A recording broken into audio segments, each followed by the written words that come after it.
Harry said, what would be your ranking on who's most important to sign a contract extension out of the ones who have less than a year left? It's a tough. Trent to be number one, Harry, because of his age. So Trent to be number one. After that, I'd probably say Virgil number two, because I think it's going to be harder to replace that calibre of centre-back than it would be to find a forward who could contribute to the goals we need to score. Nobody's going to do Mo's numbers. No one's going to do them. So I think if I was putting it in my priority, I would say Trent number one, Virgil number two, and Salah number three. Because I think we could find a player to come in and complement the attack. Because look at who else we have already at the club.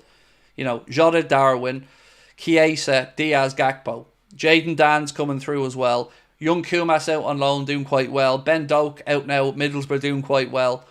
So I think that's we've a bigger scope to bring someone in there. I think if you lost Virgil, that's a huge gap that needs to be filled right now. So yeah, I would say Trent, Virgil and Mo. Canada is another contract extension that needs resolving. Yep, absolutely. He's inside his final 2 years now. I would agree with you. So yeah, that needs to be done. You can make an argument about Lucho. Does he deserve a pay rise? You know, because you don't want him feeling a little bit aggrieved that he's on a lower wage than those around him.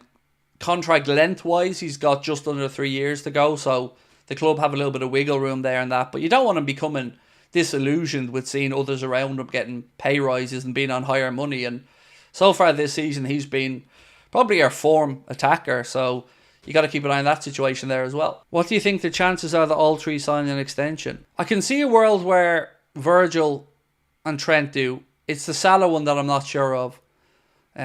Because again, in my head, I just have the whole Michael Edwards thing and his history of really not wanting to put a load of dough into players who are potentially past their best, even if they're still performing to a high level.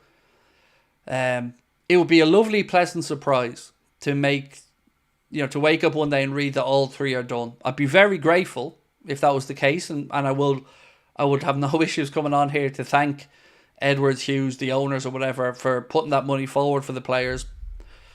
That's the fairest I can be on it. You know, I'd be more surprised if they're all done than if they all aren't done, to be fair. I think that's the most honest I can be. Even for penny pinching owners, surely it makes sense to get those three contracts sorted instead of the alternative. Not sure the club is doing, because this could be done long ago. Exactly. Anthony, let's look at it and break it down for a minute.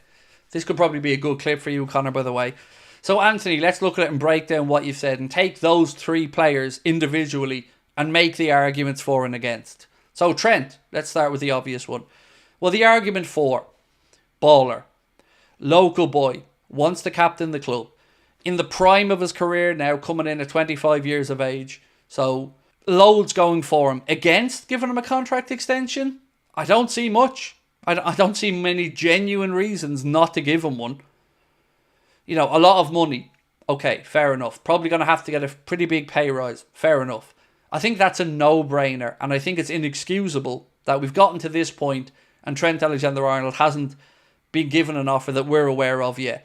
It's just madness. So that one is the one that riles me up the most as a Liverpool fan, and one that I've yet to see anybody give me a justifiable reason as to why it's taken this long.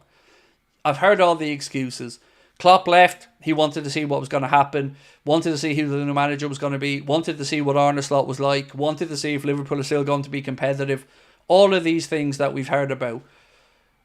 The club can only answer them by showing that they are serious about winning. And part of that will be giving him a new deal. And of course, tying down the players who are still contributing. So the club have to match his ambition. His ambition is that he wants to win trophies and build a legacy. And I don't see why the club shouldn't be able to match that ambition. So for Trent, stonewall, give him a new deal. It's just stop the madness, please. Mohamed Salah, arguments for his legacy at the club. Still delivering numbers now. His influence in and around the team. His physical condition shows no sign of deteriorating. Arguments against: a lot of money. Potentially length of contract. Would you give him 3 more years? That's asking a lot if you're asking me. So with Mo, balance and act. Not really sure which way people think it should go. I would personally offer him a 2-year contract extension. I wouldn't give him a pay rise. I'd probably try and keep him in and around what he's on now. And that would mean job done for me. And then I think if Mo leaves after that in 3 years' time, I think we'll have certainly seen the best of him and wouldn't really be worried about him going off elsewhere and doing huge numbers. Still plenty of time for him to go to the MLS or the Saudi Pro League or wherever he wants to go. But I think we need to show him that we want to keep competing and that he's a part of that. So I'd like to see him given that new deal. But if he was asking for a pay rise, if he was asking for a long-term contract of more than 2 years, then I think the club have valid concerns. Because you don't want the Mesut Ozil situation developing there. So I think I can understand the club's hesitation here because we don't know what the parameters of the conversation are. With Virgil, I think again it's a no-brainer. Last season, he had statistically one of his better seasons. The one before, he was still feeling the effects of the ACL. He admitted that himself. He is a leader, he is a captain, and he's playing really, really well. He's building up a lovely partnership with Canade as well. Kwanzaa coming in alongside. And nothing to me shows that Virgil is going to fall off a cliff performance-wise in the next year or two. He doesn't rely on his pace too much. He relies on his reading of the game, his aerial ability, and his quality on the ball. And I don't think that they're going to change anytime soon. So, again, with Virgil, I would say not too much of a pay rise. Maybe try to keep him in and around the same numbers. Again, be respectful with the amount of years. Give him 2 with an option of a 3rd. That's where I'm at with the contract extensions. I think all 3 should be done.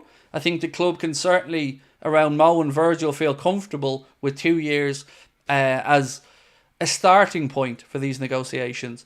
But Trent is the one that galls me the most because we've opened the door to him leaving for free. That will go down as one of the most idiotic deals that this football club has failed to do. Imagine a world where we see Trent leaving for Real Madrid for free. For free. It's one thing if Trent left and we got 100 million. At least you can console yourself knowing that Liverpool got a load of dough for him. But to let a kid who grew up dreaming about captaining the club and has shown he belongs at the top level, so much so that Real Madrid, the European champions, are sniffing around wanting him. I think it looks badly on the club, reflects badly on the club that this situation is where it is. And that's where I'm at with it anyway.